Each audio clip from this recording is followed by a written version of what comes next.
today we're going to talk about how to launch and sell a high converting online course with all the AI, the artificial intelligence out there. So that way, as a course creator, whether you are new or seasoned at it, that way you don't get replaced, you don't get drowned out with all the noise or just left behind with what AI is doing to really shake up online education. So I'm Dallin.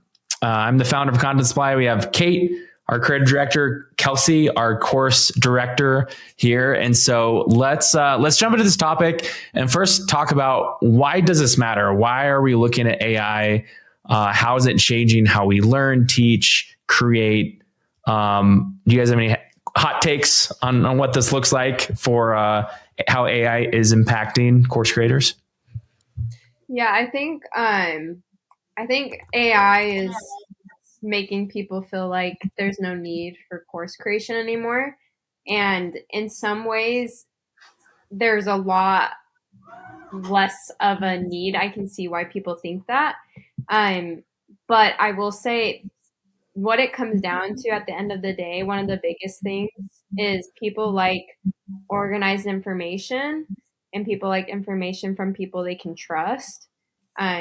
And a lot of times people feel like, I can find this on ChatGPT or on AI, but having a face put to the information and having it organized in a platform like we create it, in a curriculum as we create it, makes a huge difference. But to go along with that as well, a lot of the times people are paying for interaction with the expert.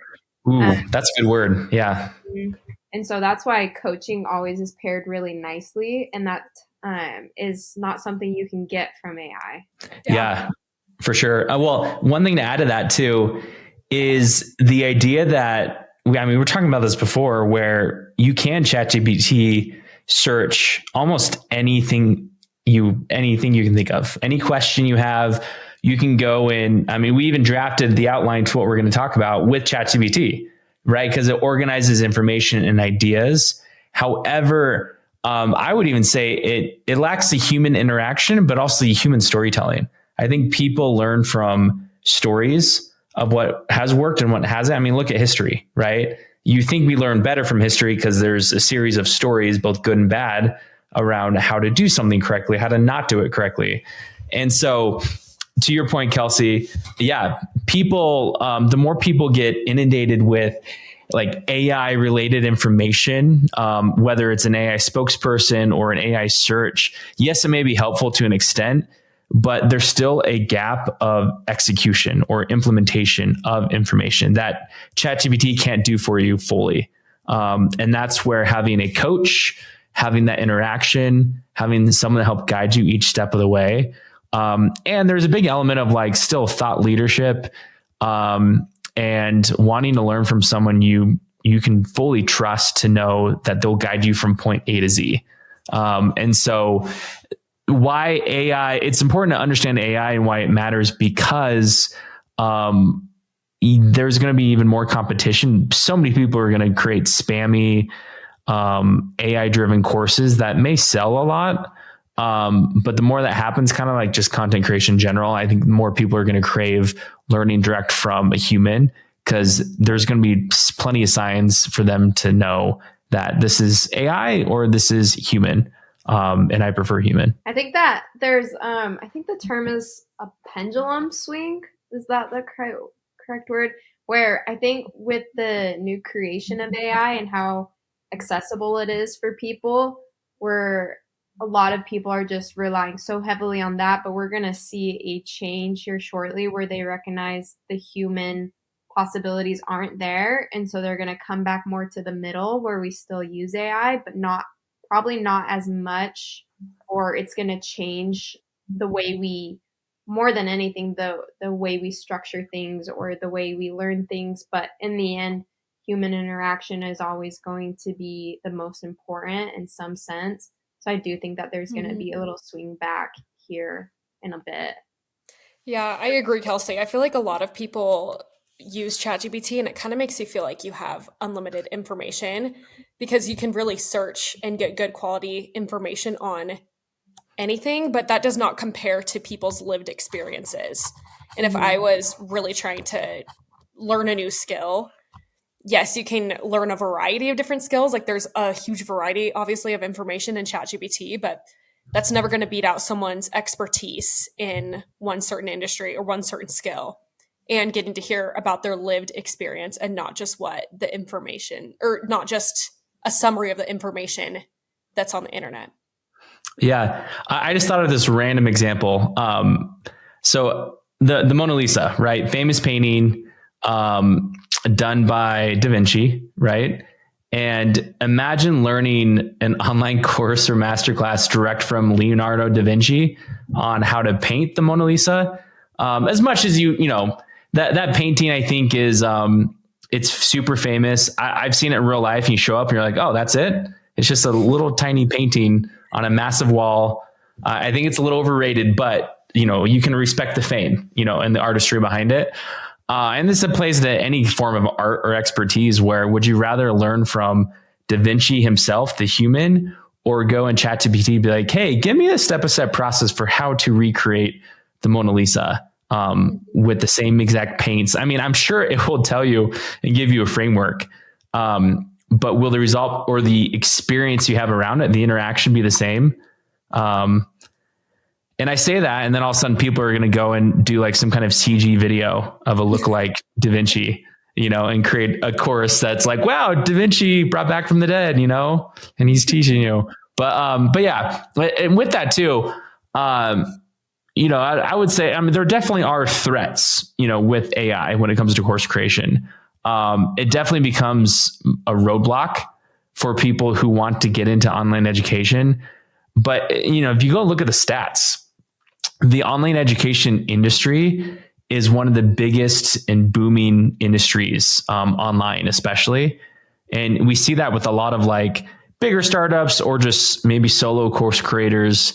And the hunger for education and information, and like you said, that pendulum swing is just going to swing back to people wanting to hear more from humans.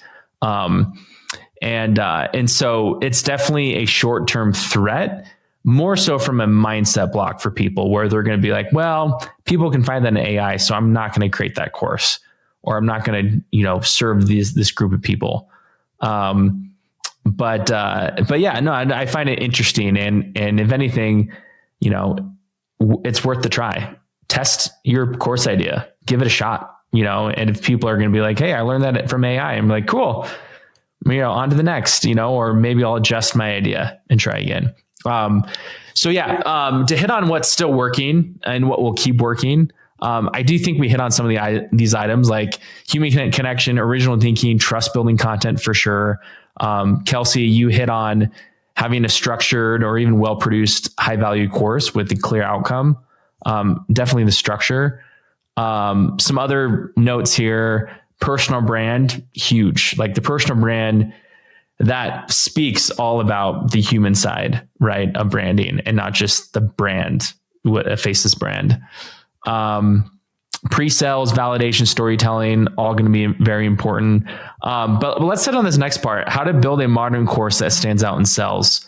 What would you guys say is working right now for modern course creation, to make something that actually sells and can help you grow? I think, like we had mentioned before, I think ChatGPT kind of poses a unique threat to content creation because people feel like they can learn a huge variety of things.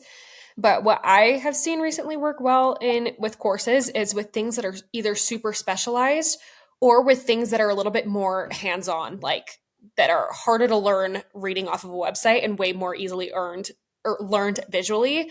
Things like DIY projects or construction or learning how to do a specific thing on guitar. I feel like those types of industries that are a little bit more easily visually learned are a lot more beneficial. And with things that are a little bit more complicated, like I think a lot of the industry that keeps popping into my mind is finance. Like there's always going to be a huge amount of information on what to do, where to put your stocks, where to invest, where to just get information from. Like there's so much information. And so I think if you're someone who has been successful and you have a good personal brand surrounding that, that's an example of you taking your unique take and your unique proposition and who you are as a person and the success that you've made. That is going to stand out way more than someone searching how to do stocks on ChatGPT. But Kelsey, I know you've had a lot more experience up front with course creation as of recently. So I'm curious to hear what you think. I think you hit on it. I think what makes a huge difference in a course are those who are willing to rule out what to not include in a course, because a lot of times these experts come in and they're wanting to share everything they know with people. And of course, that's valuable. But what a lot of people don't understand is that overwhelms your audience, number one. And number two, it's a lot harder to market, I'd say, because if you narrow your niche down more, you're going to be able to hit on certain people that are willing to buy it rather than appealing to every single person. And that information is usually easier to find. So if you narrow down your niche, those courses usually are a lot better. Yeah. Well, and one thing I mean, the overwhelm is a huge aspect, right? If you give people just blanket access to a training library of like 40 hours of resources to go through, it creates a sense of overwhelm where like, where do I start? And if people are overwhelmed or confused, they're going to back out. They're going to be like, I'm going to go on to the next one.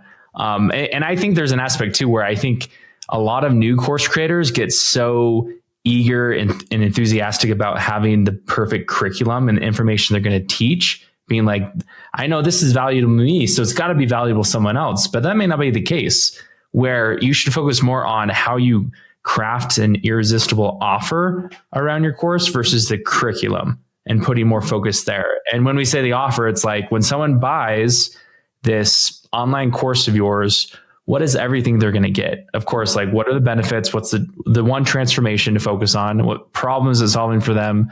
Who is it for exactly? And then a list, like a short list of things that are included, and with an emphasis on a coaching and interaction that they get, like Kelsey was talking about.